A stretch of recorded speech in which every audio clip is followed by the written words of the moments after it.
सच बोलने वाली बहू। देखो ममता, मैं आज ऑफिस जाने के मूड में नहीं हूँ। किसी का फोन आया ऑफिस से तो बोल देना कि मैं घर पर नहीं हूँ, किसी जरूरी काम से गांव गया हूँ। ठीक है, मैं चला सोने, बाकी मैं संभाल लूंगा। ममता बेचारी, जैसा नाम वैसा ही नेचर। ना कभी झूठ बोला, ना फरेब, ना किसी से चालाकी की, ना किसी की पंचायत। सुन लेती है पति की बात और फिर कुछ देर बाद फोन आता है। हेलो, कौन? मैं सुनील का बॉस बोल रहा हूँ। दफ्तर में इतना काम पड़ा है, अभी तक ऑफिस नहीं आया। वो क्या कर रहा है? फोन दीजिए उसे। जी वो तो सो रहे हैं, कह रहे हैं कि आज गर्मी बहुत है तो घर के मजे लेंगे। बॉस को बीवी की बात पर गुस्सा आ जाता है, तो उसे बोल दीजिएगा कि अब घर में गर्मी के ही मजे ले, कोई जरूरत नहीं है यहाँ आने की। ये बोलकर बॉस फोन रख देता है। ममता सारी बात सुनील को बता देती है। न जाने किस बेवकूफ से पाला पड़ा है, समझ नहीं आता, तुम्हारे कारण मेरी नौकरी चली गई। अरे झूठ बोलने में क्या जा रहा था तुम्हारा? ममता को समझ में नहीं आ रहा था कि उसकी खता क्या थी। अरे जो है वही तो बोला। फिर एक रोज, बहू, अरे बहू, कहाँ है तेरा पति? इस महीने घर के खर्चे के पैसे भी नहीं भेजे। क्यों, माँ बाप की फिक्र खत्म हो गई है क्या उसे? पाए लागू माँ जी, वो ये बोल रही थी कि माँ को क्या है, घर का राशन, खेत का पैसा, मवेशी का दूध, फिर भी न जाने क्यों मेरे सर पर भार देकर बैठी है। तभी सुनील ममता के मुंह पर हाथ रख देता है। क्या रे कलमुँह है, हटा बहू के मुंह से हाथ। अरे क्या क्या बोलता है तू? वो तो इसकी झूठ बोलने की आदत नहीं है, इसलिए पता चल रहा है। देख मेरी सास कितनी शरीफ है। हाँ, तेरी माँ तो मोहल्ले की बदमाश है ना, और तेरी सास शरीफ है। बेटा ममता को देखता है और गुस्से से बोलता है, अब खड़ी खड़ी देख क्या रही हो? और भी कुछ कहना है क्या? माँ आई है ना, जाकर छाछ ले आ ठंडी वाली। ममता अंदर चली जाती है।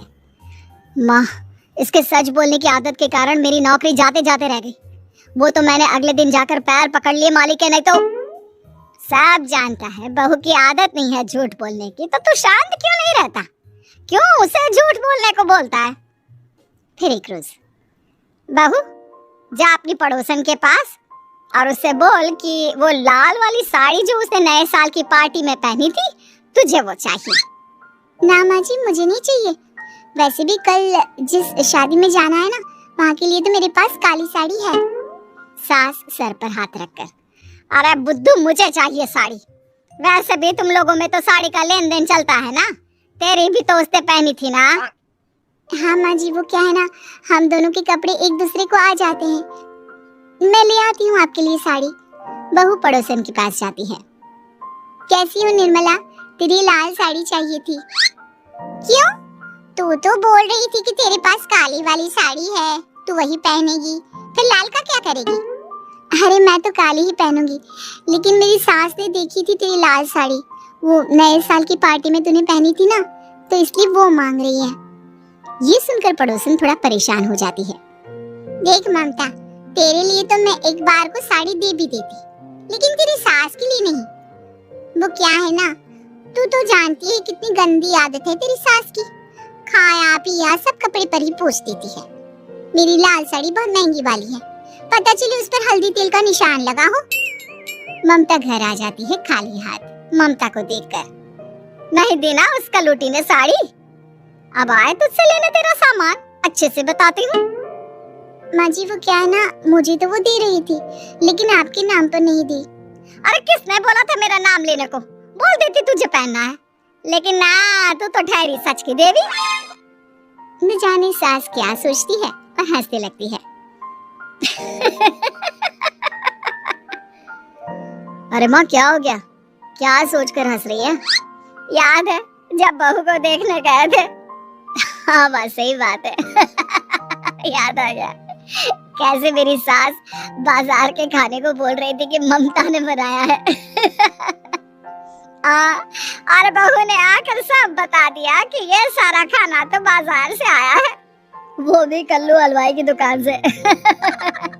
ममता दोनों की बात सुन रही थी। हाँ माँ जी, वो कल्लू हलवाई का ही था।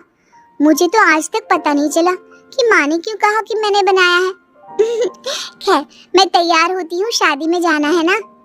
पूरा परिवार शादी में जाता है, जहाँ खाना वाना खाकर सभी बैठे होते हैं कि एक औरत ममता की सास से कहती है, क्या बात है बहन जी, मेरी आपकी बात हुई थी तो आप तो बोल रही थी कि लाल साड़ी पहनने वाली हैं, तो मैंने ये काली पहन ली। पता होता कि आप लाल नहीं पहन रही हैं तो मैं ही अपनी लाल पहनाती। अच्छा जी, तो इसलिए पूछा जा रहा था। अरे इतनी साड़ियां हैं कि क्या बताऊं। मैंने सोचा तो था पर ये सामने दिख गई तो यही पहन लिया। अच्छा, मेरी तो तैयारी काफी दिन से चल रही थी, फिर भी आज ऐसा लग रहा है कि ठीक से तैयार नहीं हुई मैं। तभी आ जाती है हमारी सच्ची बहू ममता बहू।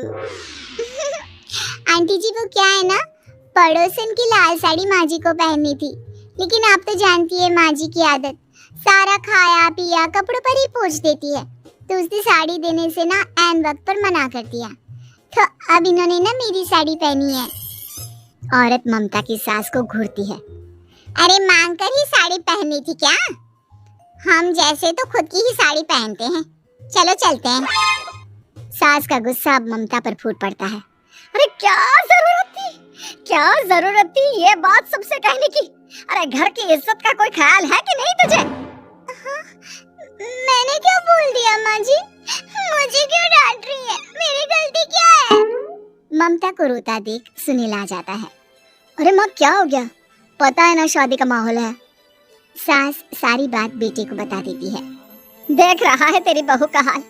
अरे इस लड़की को तो ये भी नहीं पता कि कब कहाँ क्या कैसे बोलना है। अरे लेकर जा इसे यहाँ से। सभी घर आ जाते हैं।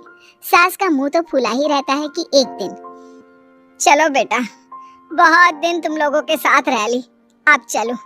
वैसे भी ऐसी बहू के साथ समय कैसे कटे, जो ना झूठ बोलती है ना लोगों की चुगली करती है। अरे गाँव में ही ठीक हूँ मैं, कम से कम 4 घर की खबर तो मिलती रहती है, वो भी मसाला डालकर।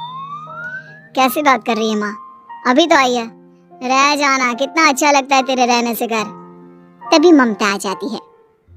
अच्छा लगता है, लेकिन आप तो बोल रहे थे कि न जाने कब तक रुकेगी, जाने का नाम ही नहीं ले रही।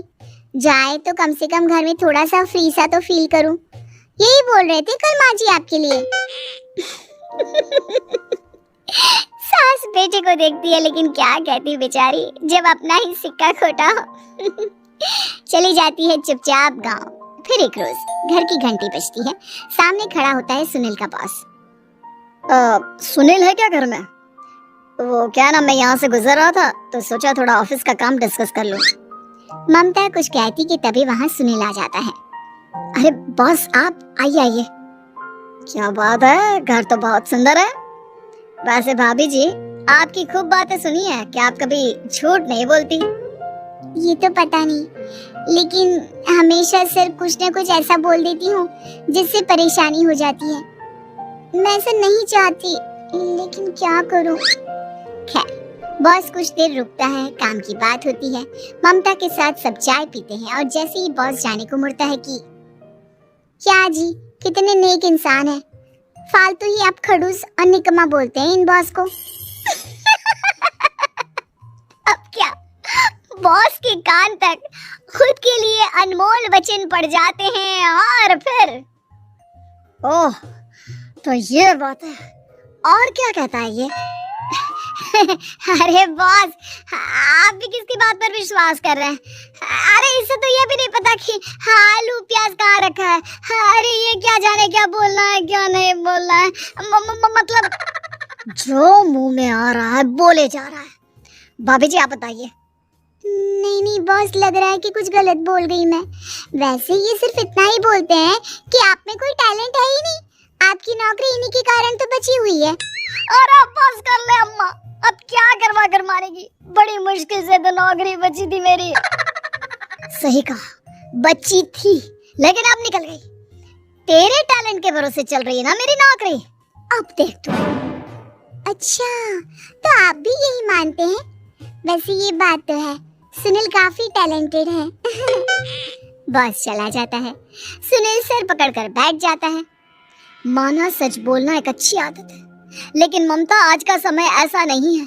तुझे थोड़ा सा समाज को देखकर खुद को बदलना होगा, समझी? जी मुझे तो पता ही नहीं चलता कि मैं क्या गलत कर रही हूँ। यकीन मानिए मैं जानबूझकर नहीं करती। सुनील सोच लेता है कि वो किसी न किसी तरह अपनी बीवी के इस भोलेपन का इलाज करके रहेगा, लेकिन सवाल ये कि कैसे का जवाब अब मिल जाता है। और फिर एक रोज ममता की माँ आती है। ममता, तुझे तो पता है तेरे पापा का काम ठीक नहीं चल रहा है, कुछ पैसों की जरूरत थी, तेरे पास हो तो मदद कर दे बेटा। ममता माँ को घर खर्चे से बचाए पैसे दे देती है। पैसे देने के बाद सुनील आ जाता है। अरे सासू माँ, आज यहाँ कैसे आना हुआ?